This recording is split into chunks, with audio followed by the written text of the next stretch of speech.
G'day punters and welcome to the Wild West, brought to you by Betfair Australia. Cripper, bit of a funny week this week with Melbourne Cup on Tuesday. Feels a bit, just a bit different. Yeah, no, for sure. So I didn't make it to the track, but you did. Did I dodge a bullet? I heard it was Kalgoorlie 2.0 at the bar. Yeah, it's hard work getting a frothy at Ascot. Something we'd like them to get a little bit better over the upcoming Masters Series, which will be, I'll be a permanent fixture. You probably won't be missing too many of those either, would you? I need to get there, so I've been a bit slack off the boil this season, but yeah, definitely get there for the grand final. Well, if we can't get a frothy any easier, I might be disappearing elsewhere as well. But no, it was a good old day. You didn't have any success in the cup? No, I had a little first four and needed some of the results to go the other way, which sounds like a real mug punting story. So I'm sure you'll get it next year though. All right, anyway, we've actually got to straight into it. We've got to discuss a lot of races. Yeah, so busy card. So we'll quickly do a recap. I'll start. I had one bet, Tommy Blue.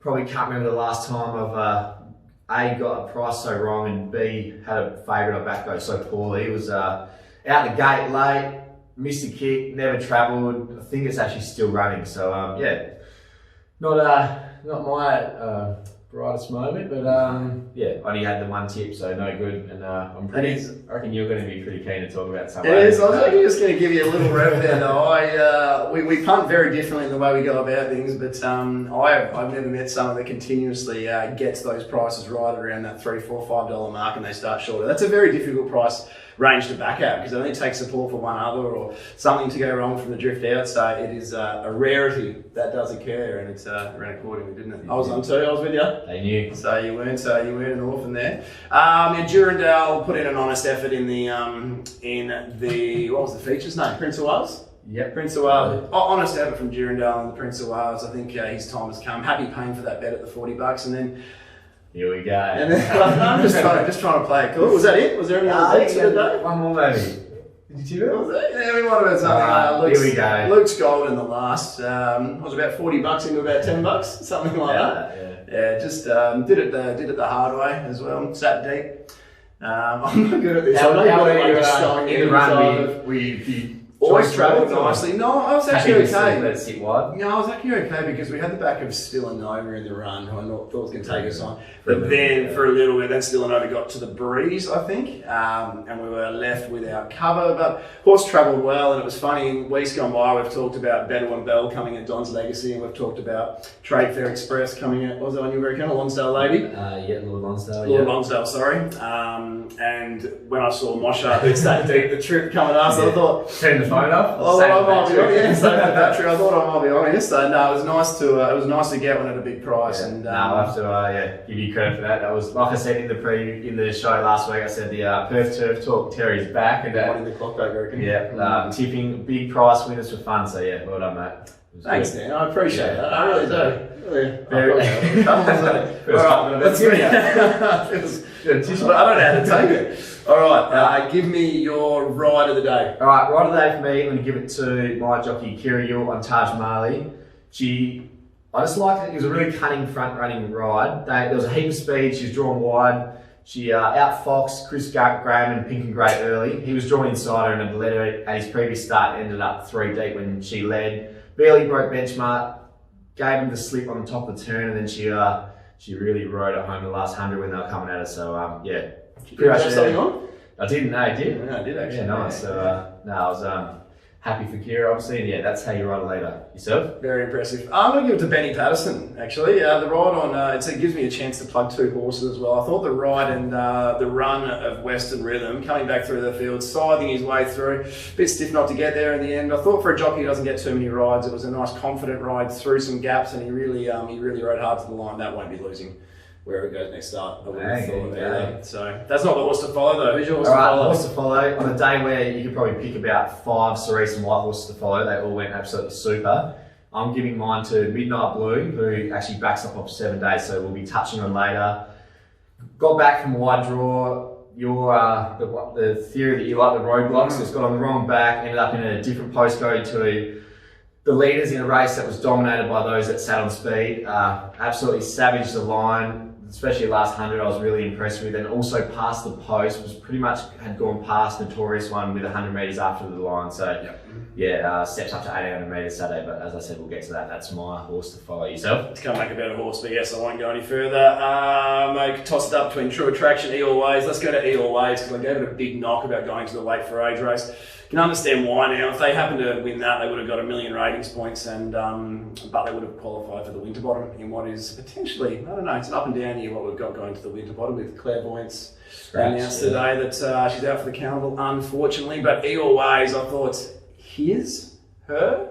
Oh, don't put me on the spot like that. That horses. I thought the final that final 100 metres was better than Stage Man's, and Stage Man's is probably our leading chance for the race. E Always back to a ratings race. Would have got in, I think, the last on Saturday with 55, 56 type things. So going and attacking a Weight for Age race was pretty ambitious by the stable. But I just need to give it credit after not giving it any credit. Now you see the small stable sometimes they dream big and come up short, but it looks like they do have a really smart one there. So well done to them. All right. Let's get into it. Now, we've got a few races to cover, so we're going to start. Terry likes one at odds in the staying race, and then we're going to do the quaddie leg. So we've got 5 races. We do. No, we can do 5 as well, I think. Are we doing 5? Yes, we are actually.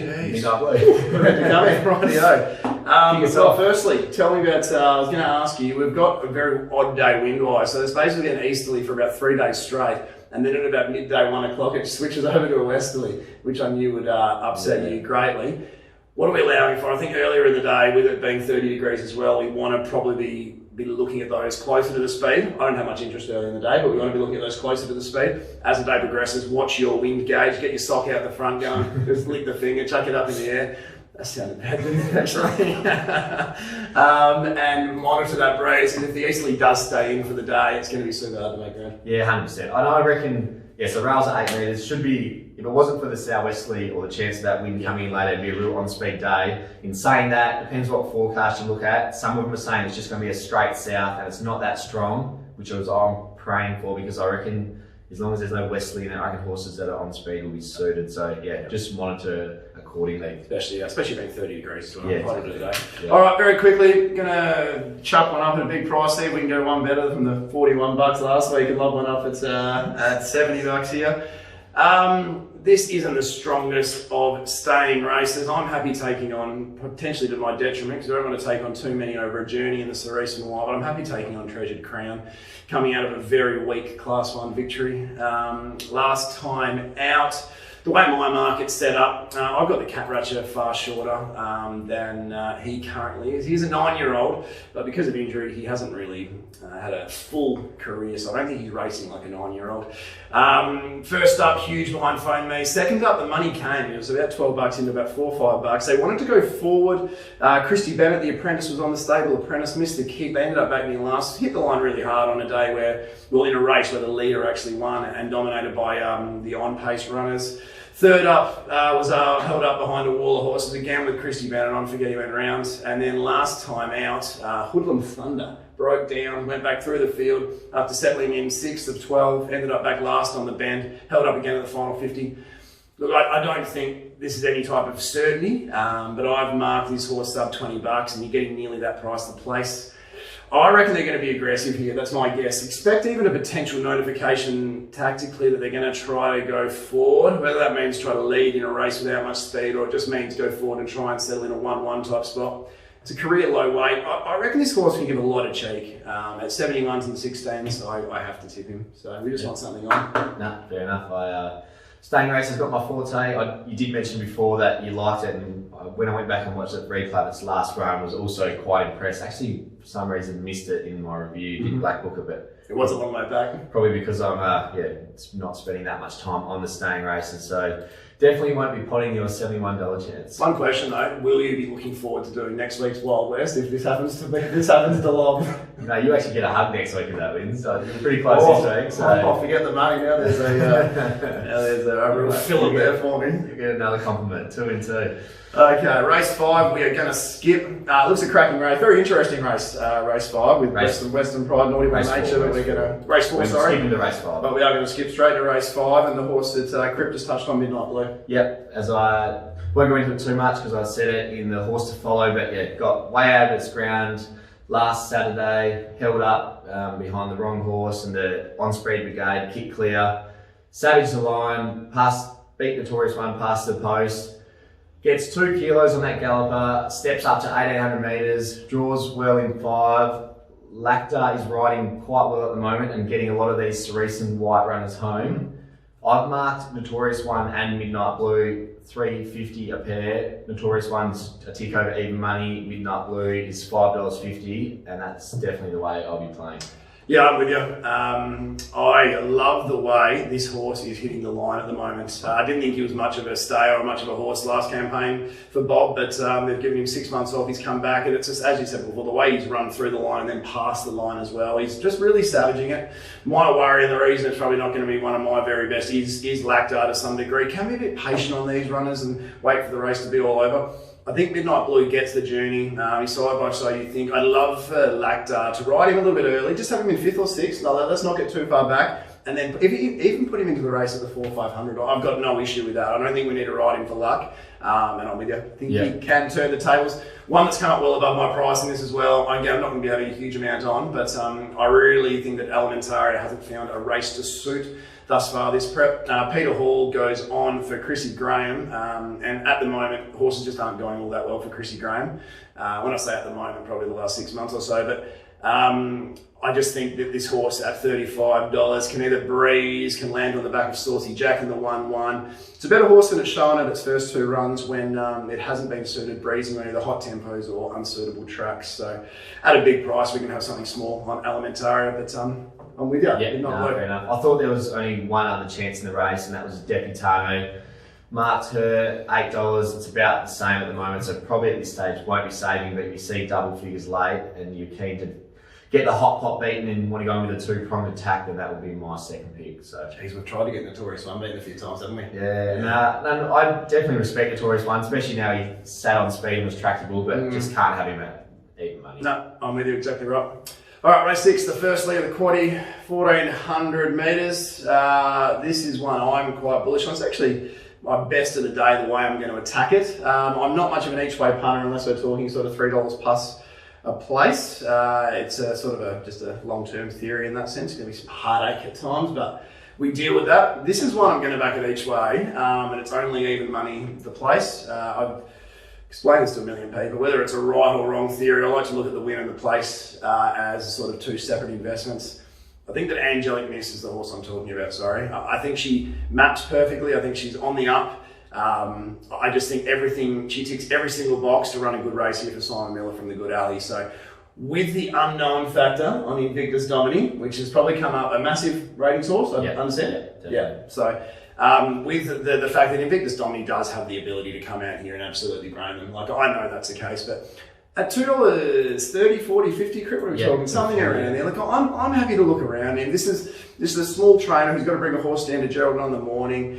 He's got to travel. There's just some risk as well. He's a 5 or 6 year old only having start 6 or 7.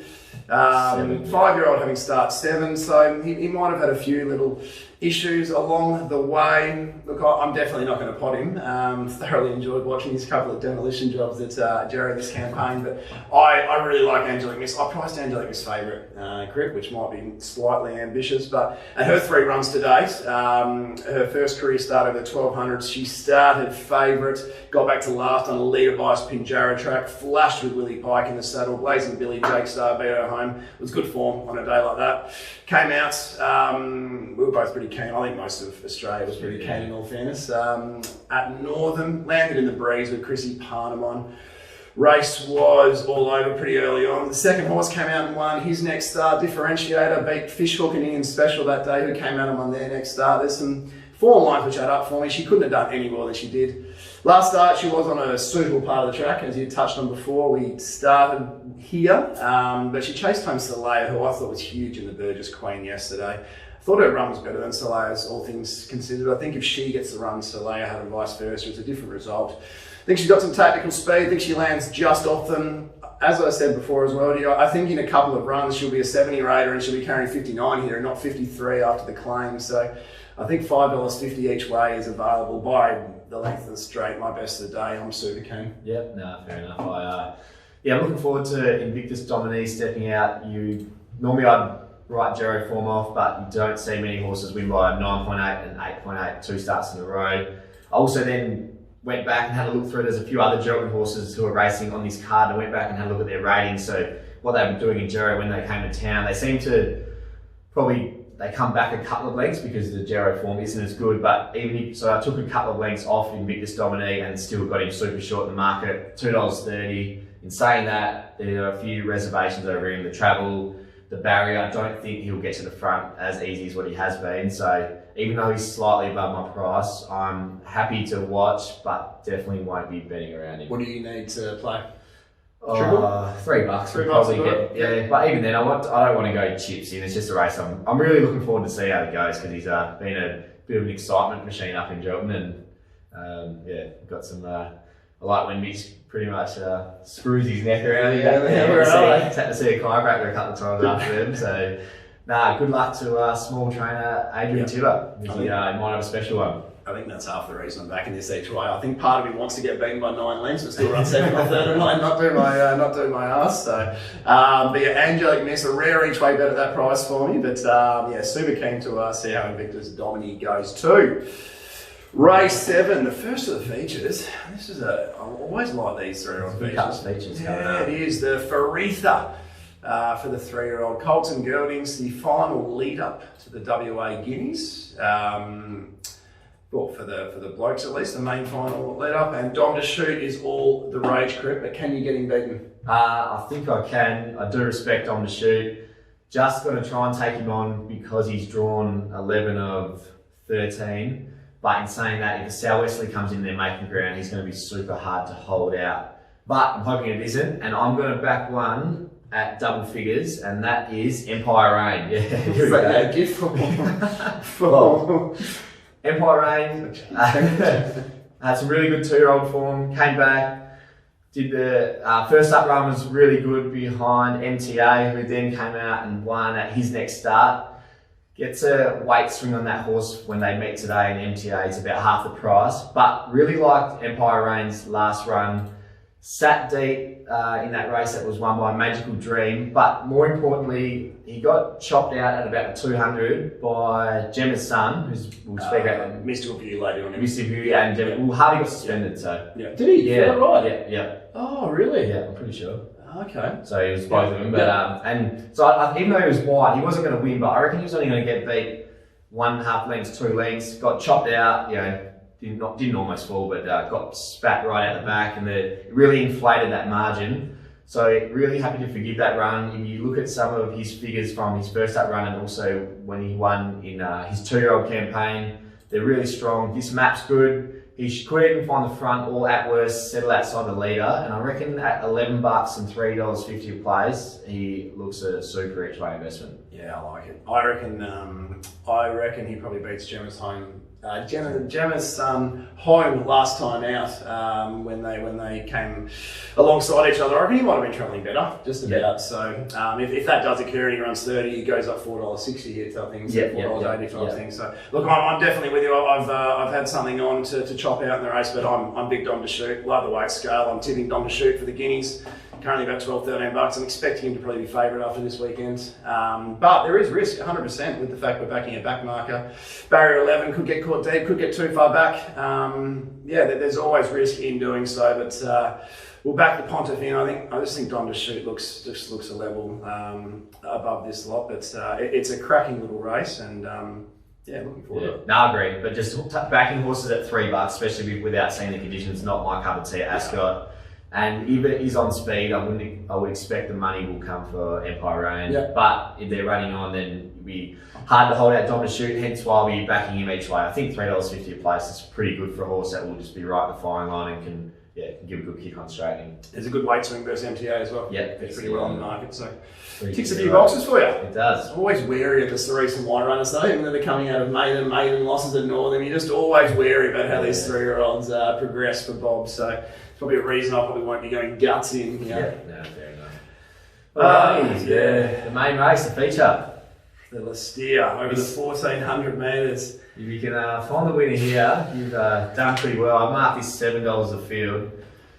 Don't have a heap of interest, but I'm going to follow up on one that I tipped a fortnight ago, or was it? Might have been a fortnight or 3 weeks ago, which is great shot to place. I was quite keen on him back in that last run, and it was the infamous Peter Hall who wanted to watch the prelim final race. How many times you got to mention that now? Yeah, it was 21 days ago, sorry.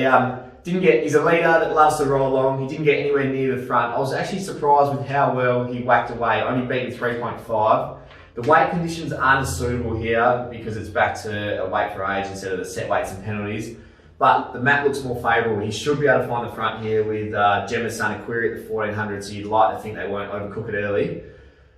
He's about $8.50, $9 a place. I'm definitely not having the house on him. It'll probably only be more of a sanity bet, to be honest, because I couldn't deal with myself if he led and ran into a hole after being pretty big on him last start. So yeah, he'll be my small play in the race. Great shot to run a drum, $9. What do you like? I don't know. What do you have? $7 a field? No, I had about $7.80 the field, so $7.50 the field. So yeah, no, I really don't know. The ones that have come up above my price are a Platoon Just. Great Shot has come up above my price. Again, if you're backing Great Shot, I can't see him winning the race, but I think that place price is definitely worth the investment. The one that's come up the furthest above my price is Taxigano. It was huge last week against Inspirational Girl. Not a horse that's going to be suited off a neg 15 length tempo to the turn. Still ran a really nice last two, and Taxigano is not known for running nice last two. So yeah, the fact that I'm tipping Taxigano in this basically just tells me that the Railway Stakes is already over to Inspirational Girl. Like, the fact that I'm considering backing in the main leader race, I'm considering backing Taxigano. Like, gee whiz, I think the Railway Stakes is already done and dusted. Taxigano, small each way. That's not an early crow. There isn't one. Yeah, exactly right. Exactly right. All right, race 9, the lucky last, and I think you're bullish on one here. We're together, yeah, aren't we? Yeah, we're together. I'm really keen on the horse, just not sure about the price yet. But so that is the favourite, Elite Street. It was actually a horse to follow mine a few weeks ago. His first start run, I thought was absolutely super. He jumped as well as anything. Brad had to restrain to try and get in, didn't get any luck, 3 deep a trip, but still ran some of the fastest closing sections of the card to just win super impressively. Is lots to like about that effort. I think if he can repeat that, he's going to be absolutely super hard to beat. There's a slight query, obviously he went around at close to 20 to 1 that day, but bit of a spike rating, but he's lightly raced and was first up, so he just might have come back a really, really good horse.